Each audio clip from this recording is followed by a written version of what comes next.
राम सकल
सीता स्वयंवर होने वाला है, जो कि एक अद्भुत प्रसंग है। राजा जनक ने प्रतिज्ञा ली है कि सीता का वर का चयन बल से नहीं तप से होगा, धन से नहीं धर्म से होगा। सभा सजी है, दूर दूर से राजकुमार आए हैं, पर सबके हृदय में कामना है कि वो जनक नंदिनी को जीवन संगिनी बना सके।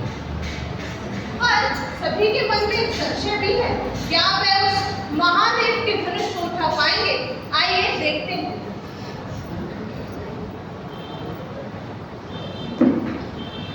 हम राजा जनक आप सभी का इस सभा में स्वागत करते हैं। आपके यहाँ आना हमारे लिए बड़े ही सम्मान की बात है और अब हमें ये बताते हुए आप सभी को बेहद ही हर्ष महसूस हो रहा है कि आज इस सभा में हमारी पुत्री सीता के स्वयंवर का आयोजन किया जा रहा है।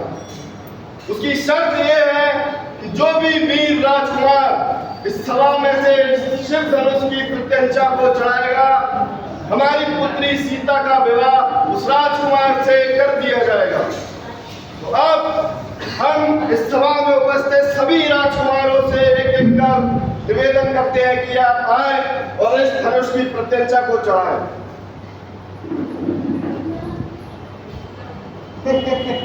ये धनुष तो मैं एक हाथ से तोड़ दूंगा। क्या बड़ी बात है इसको तोड़ना।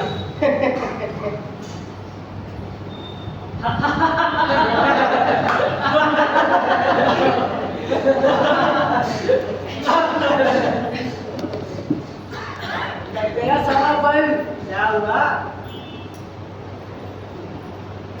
बड़े ही करने चले थे हम देखते हैं क्या महाराज, कहीं ये धनुष हमारे बल से चकनाचूर न हो जाए।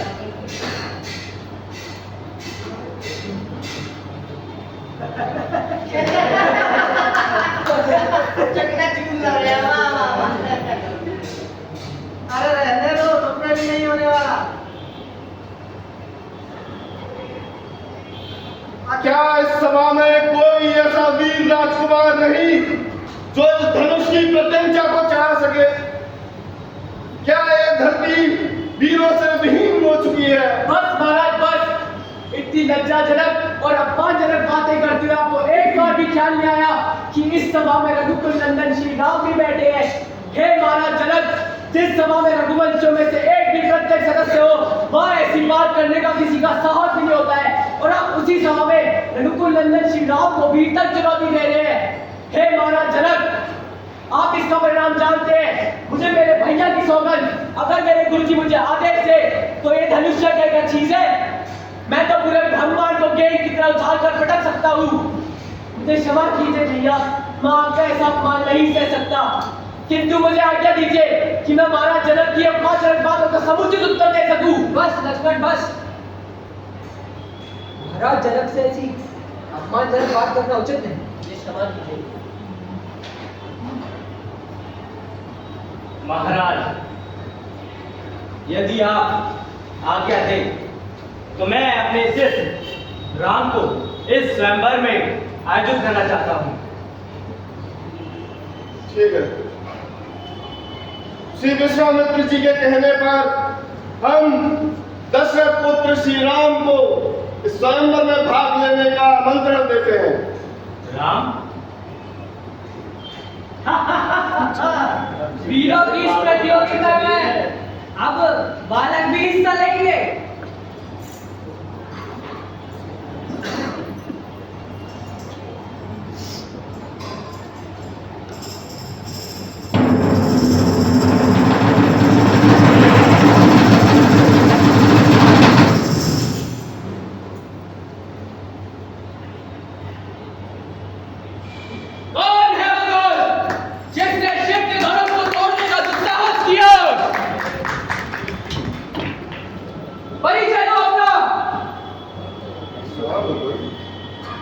ये दशरथ पुत्र श्री राम और लक्ष्मण हैं। आप बहुत ही शुभ अवसर पर पधारे हैं भगवान। कृपया आए और अपना आसन ग्रहण करें। इन मीठे स्वर्ण वचनों से मुझे बढ़ाने का प्रयत्न न करो मूर्ख जनक। हम महेंद्र पर्वत पर तपस्या कर रहे थे, तभी हमें शिव के धनुष के टूटने की गर्जना सुनाई दी। हम यहाँ यह जानने आए हैं कि शिव के धनुष को तोड़ने का दुस्साहस किसने किया? बोलते क्यों नहीं मूर्ख जनक? बोलो, अन्यथा जहां तक तुम्हारा राज्य है वहां तक की पृथ्वी को हम पलट के रख देंगे। प्रभु, यदि शिव धनुष टूटा है तो उसे तोड़ने वाला आपका ही कोई दास हो। मैं आपका दास हूँ। यदि आप आज्ञा दें तो जो उचित हो मुझसे कहें। शिव धनुष तोड़ने का दुस्साहस करने वाला मेरा शत्रु है। इस सभा को मैं चेतावनी देता हूँ, अगर वह मेरे समझ नहीं आया तो मैं उसको मृत्यु दंड दूंगा। एक धनुष क्या टूट गया, इसमें इतना क्रोध करने की क्या बात है? हमने तो बचपन में कई धनुष तोड़े, तब तो किसी ने कुछ नहीं कहा। मूर्ख, यह कोई साधारण धनुष नहीं, यह देवतुल्य धनुष है। ब्राह्मण देवता भी यही कहते हैं कि धनुष केवल धनुष नहीं होता, हम धर्म के रक्षक हैं। हम फर्क नहीं देखते कि किसका नाम क्या है। धर्म और कर्तव्य हमारे लिए प्रधान है। लगता है तुझे अपने जीवन से मोह नहीं मूर्ख। और मुझे लगता है आपको इस पुराने धनुष से बहुत मोह है, इसलिए तो बालक की बात ही बिलबिला रहे हैं। लगता है तू मुझे जानता नहीं है, इसलिए तू अभी तक जीवित खड़ा है। और हम भी ब्राह्मणों की रक्षा करते हैं, हमारे कुल में उनका नाश नहीं किया जाता। लगता है तू मुझे जानता नहीं है, मैं बाल ब्रह्मचारी अधिज्योति परशुराम हूँ। अगर तूने ये धनुष के बारे में कुछ और बोला तो तेरा यही मृत्यु कर दूंगा। अब बार बार मेरे को डरा रहे हैं। लगता है मानो एक बालक फूंक मारकर पर्वत उड़ाना चाहता है। जो महान ब्राह्मण होते हैं वो बात नहीं करते, सीधा युद्ध करते हैं। प्रभु, हम क्षत्रिय हैं, हम ब्राह्मण, बालक और स्त्री पर हाथ नहीं उठाते। और हम तो आपके सेवक हैं। और भला सेवक और प्रभु के बीच में कभी युद्ध हो सकता है क्या?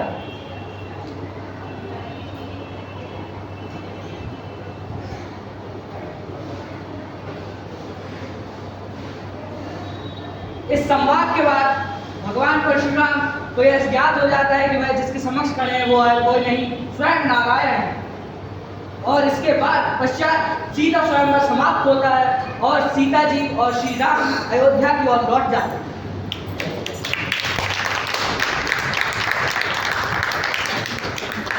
सीता जी और श्री राम के अयोध्या लौटने पर चारों तरफ हर्षोल्लास का माहौल होता है, लेकिन महल के एक कक्ष में कोई षड्यंत्र, एक तूफान जन्म ले रहा था।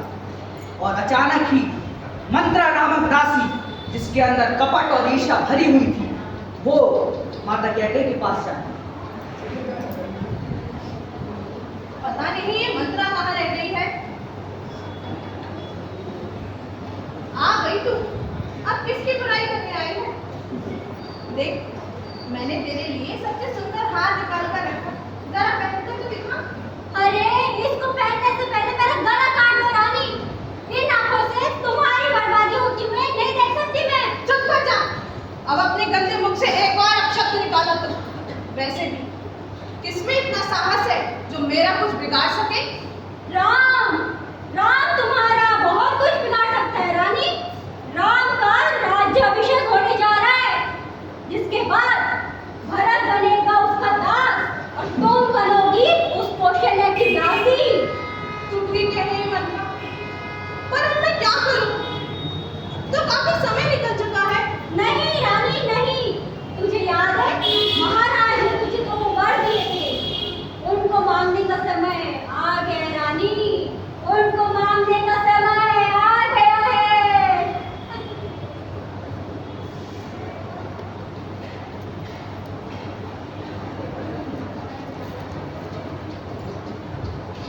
देवी, देवी कैकेयी, आपने हमें याद किया? जी महाराज। और ये क्या हाल बना रखा है आपने अपना? मेरे हाल को ना देखिए, आपको अपने दिए गए वर याद तो होंगे ही। जो मनुष्य अपने शब्दों से मुकर जाता है वह मनुष्य नहीं होता। मुझे अवश्य अपने वचन याद है। बताइए क्या बात है? तो रघुवंशियों की वो रीति को पूर्ण कीजिए महाराज, और आपके दिए गए 2 वरों को भी पूर्ण कीजिए। बताइए देवी, आपके क्या वन है? पहला वर, अयोध्या का राज सिंहासन पर अब राम नहीं भरत बैठेगा। देवी, ये क्या कह रही हैं आप? मैं एक राजा हूँ और मेरा कर्तव्य बनता है प्रजा को एक योग्य राजा देना। तो क्या भरत योग्य नहीं है? योग्य है, परंतु वो राम नहीं है। देवी, आप समझने की प्रयास करें। यह प्रजा राम के होते हुए कभी भी भरत को राजा नहीं मानेगी। मेरा दूसरा वचन तो सुन लीजिए महाराज। मेरा दूसरा वचन है राम को 14 वर्षों का वनवास। देवी, ये क्या कर रही हैं आप? अवश्य आपको किसी ने भ्रमित कर दिया है। ऐसे आप शब्द ना निकालिए। वह राम जो आपको मां की तरह पूछता है, उसे वनवास भेजने की बात कर रही है आप। एक मां के नाम को कलंकित मत कीजिए। एक मां के नाम को कलंकित मत कीजिए। मेरे राम को मुझसे दूर रख कीजिए माता। क्या कहें?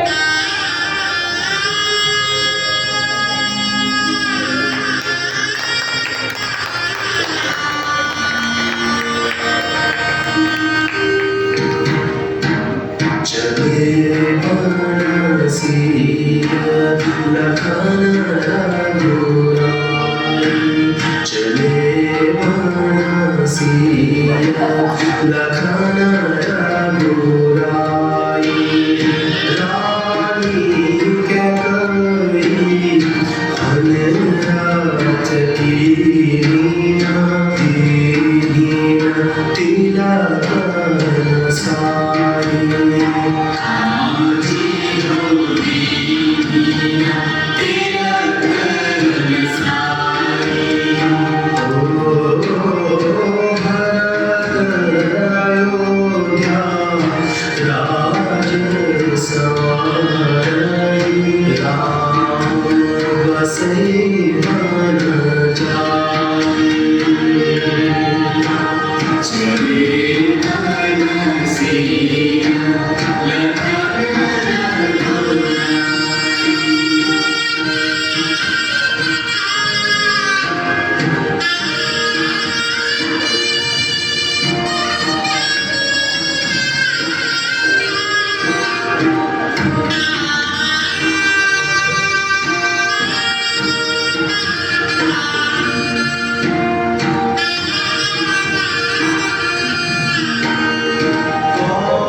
की रक्षा के लिए वन के लिए प्रस्थान करते हैं और वन में जाकर अपना एक सामान्य जीवन व्यतीत करना आरंभ करते हैं।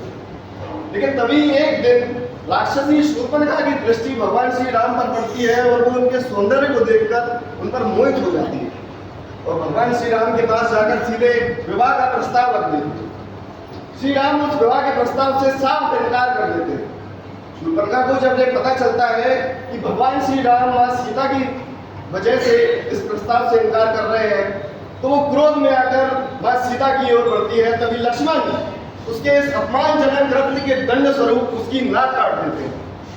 विलाप करती हुई शूर्पणखा अपने भाई रावण के पास जाती है और जाके सारी घटना बता देती है। रावण यह सुनते ही मानो प्रतिशोध की अग्नि में जल उठता है और अपने मामा मारीच के साथ मिलकर एक षड्यंत्र रचता है। मामा मारीच वन में एक स्वर्ण मृग का रूप धारण करके जाते हैं ताकि राम और लक्ष्मण को मां सीता से अलग किया जा सके और रावण मां सीता का हरण कर सके। अब आगे देखिए कि कैसे रावण वन में जाकर अपने दुष्ट इरादों को पूरा करने की योजना बनाता है।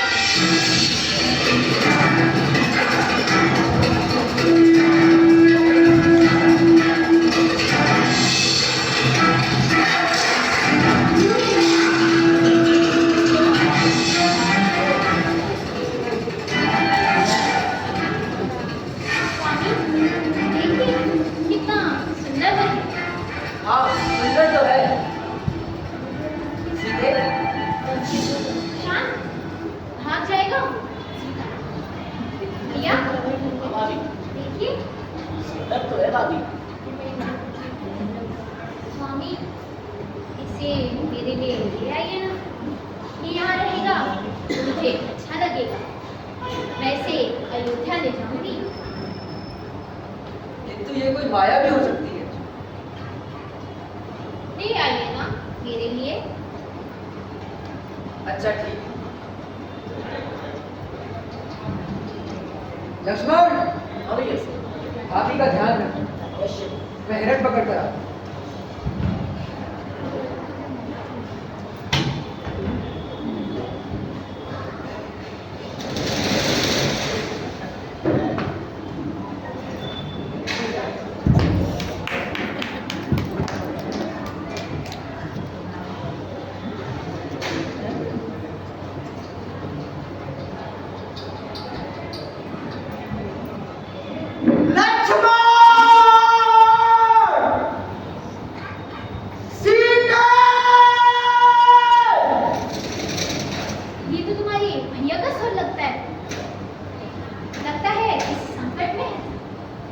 संकट और भैया को ऐसा कभी नहीं हो सकता। अरे तुम्हारे भाई संकट में है और धिक्कार है तुम्हें लक्ष्मण। तुम्हारे भाई तुम्हें सहायता के लिए पुकार रहे हैं और तुम इस प्रकार बैठे हो। लगता है तुम्हारा भी माता केकई की तरह बुद्धि भी भ्रष्ट हो चुकी है। तुम्हें भी अयोध्या का लोभ हो गया है। नहीं भाभी। अगर नहीं तो जाओ और अपने भाई की सहायता करो। अवश्य।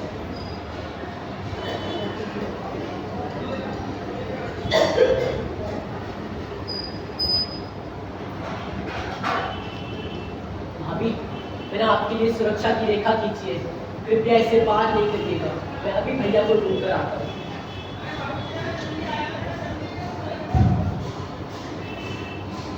भैया भैया सीते अति सुंदर।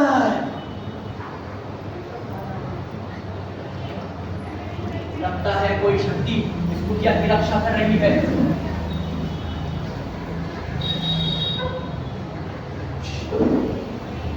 भिक्षाम देहि भिक्षाम देहि। प्रणाम मुनिवर।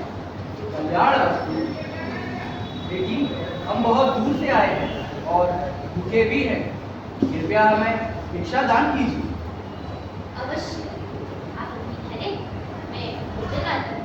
परंतु माफ कीजिएगा ऋषिवर, इस वक्त मेरे पति होटल में नहीं है। कृपया कर आप यहीं ठहरे, मैं आपके लिए भोजन लाती हूँ।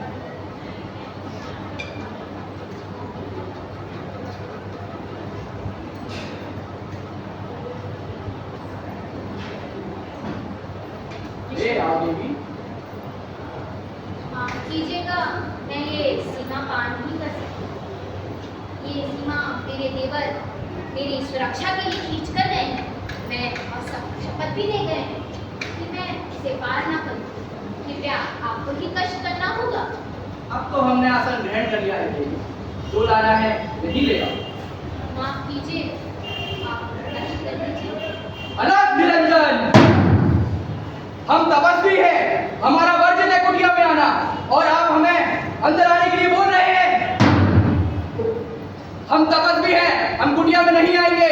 और ये बात ध्यान रखना, ईश्वर भी इस चीज को क्षमा नहीं करते कि साधु का अपमान हो। अनंत निरंजन। नहीं, आप वहीं ठहरे, मैं आती हूँ।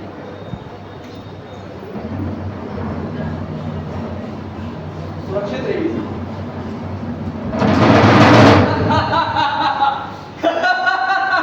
हाथ छोड़ो बच्चा।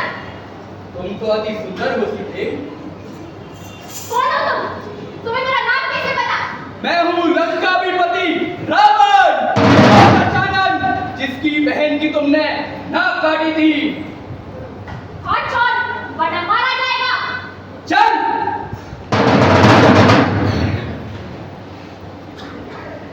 इस प्रकार सीता हरण के पश्चात व्याकुल प्रभु श्री राम व लक्ष्मण माता सीता की खोज में वन वन भटक रहे। तभी उन्हें घायल जटायु मिलते हैं। जटायु उन्हें पूरा वर्णन बताते हैं कि किस प्रकार उन्होंने रावण से युद्ध किया, परंतु वह माता सीता को बचा न सके। रावण उन्हें दक्षिण की ओर ले गया है। जटायु ये वर्णन करते हैं। मार्ग में चलते चलते प्रभु श्री राम और लक्ष्मण को वानर राज सुग्रीव से उनकी भेंट होती है। अंगद, जाम्बन, हनुमान की सहायता से वे इस मार्ग पर आगे चलते हैं। श्री राम से आज्ञा लेकर हनुमान माता सीता तक संदेश कैसे पहुंचाते हैं, आइए देखते हैं।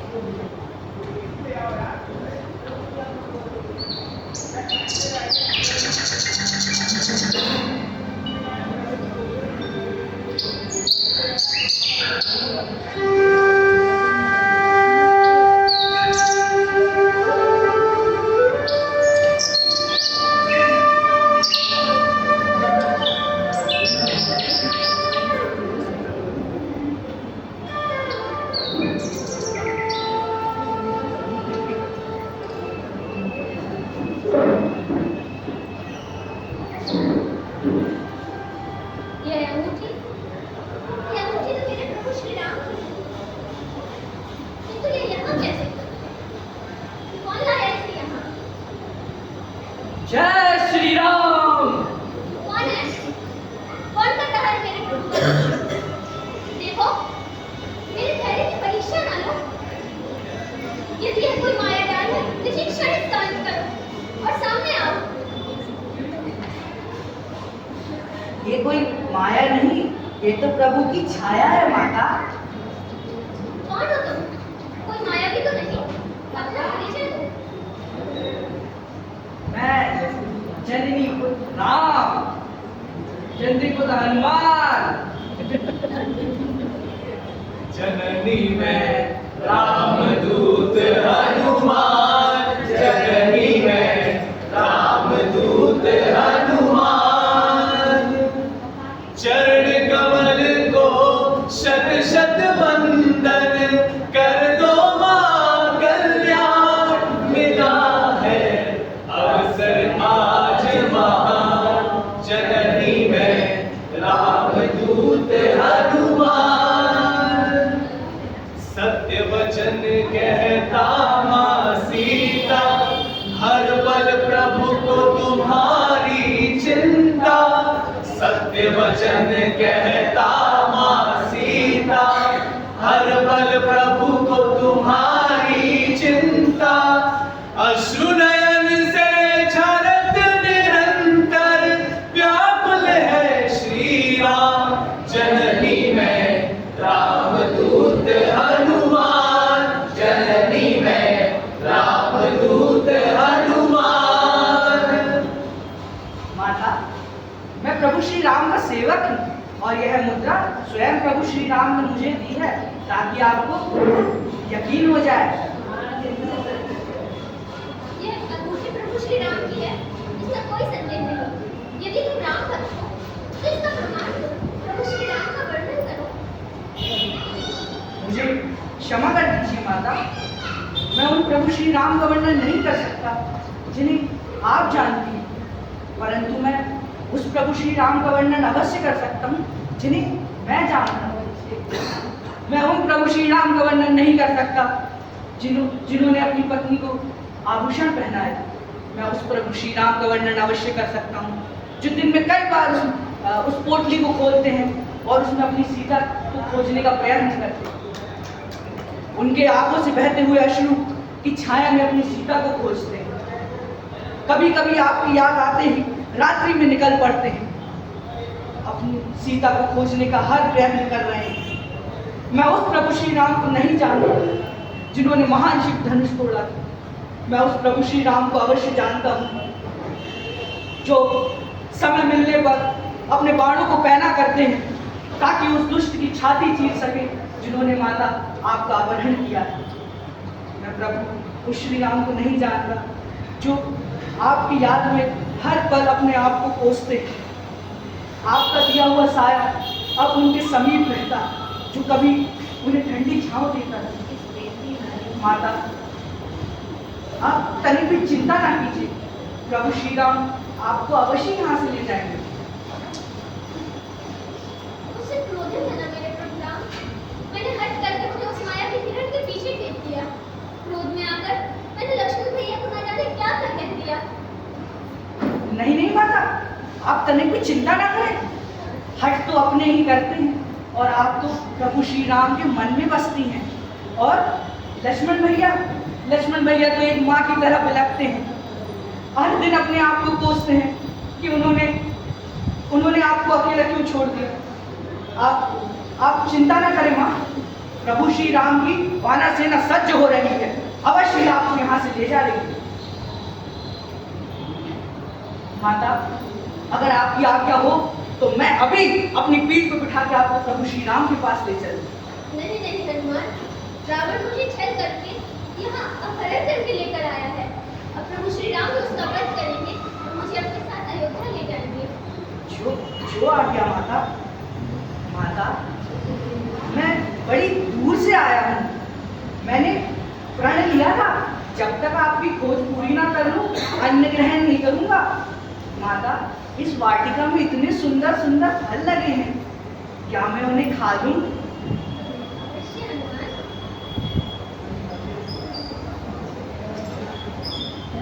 यहाँ होता है अशोक वाटिका का दृश्य समाप्त।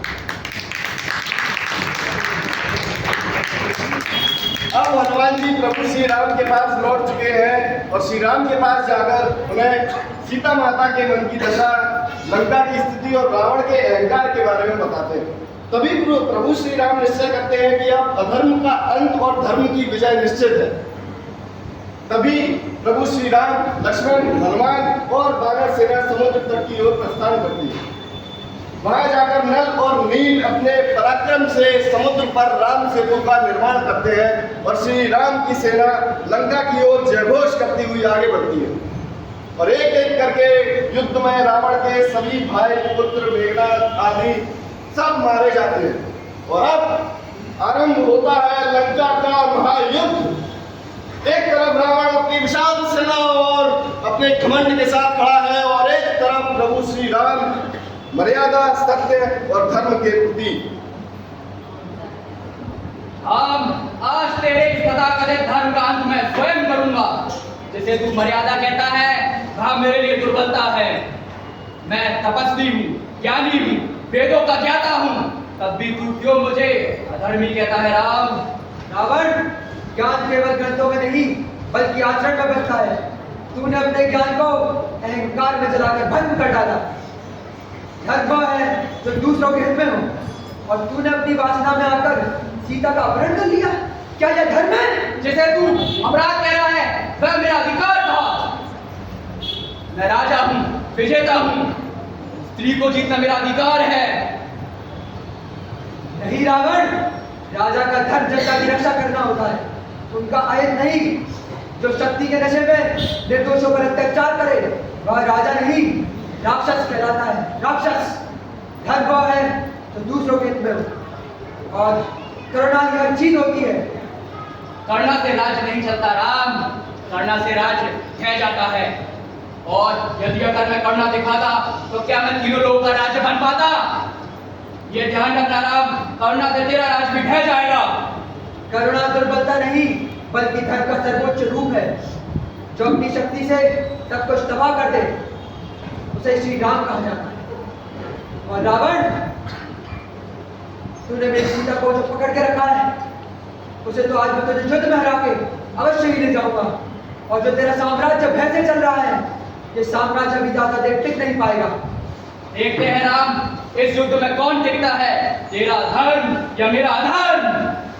आज ये युद्ध केवल राम और रावण का नहीं बल्कि इस युद्ध से धर्म और अधर्म का भी निश्चय होगा, जिसमें सत्य विजयी होगा।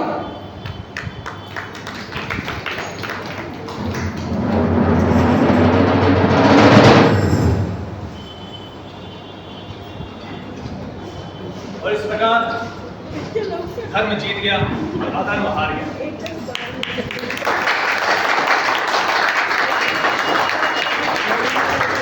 चाहे कितना भी बड़ा हो जाए, सत्य के आगे टिक नहीं सकता।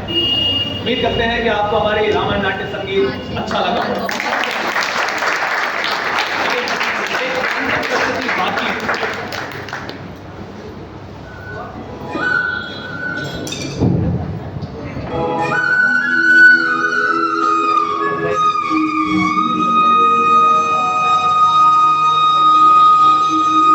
जय सिया राम, जय जय सिया राम, जय सिया राम, जय जय सिया राम, जय सिया राम, जय जय सिया राम, जय सिया राम, जय जय सिया राम, जय सिया राम, जय जय सिया राम, जय सिया राम, जय जय सिया राम। अवधपुरी कटके प्रभुआई, चहत अनेक किए रघुराई, माया मंच रूप प्रभुधारे, निज भक्तों के कष्ट निवारे। जय सिया राम, जय जय सिया राम, जय सिया राम, जय जय सिया राम, जय सिया राम, जय जय सिया राम, जय सिया राम, जय जय सिया राम। वन में जाए ताड़ का मारे, गौतम नारी अहिल्या तारे, केवट जुह निषाद को तारे, वन में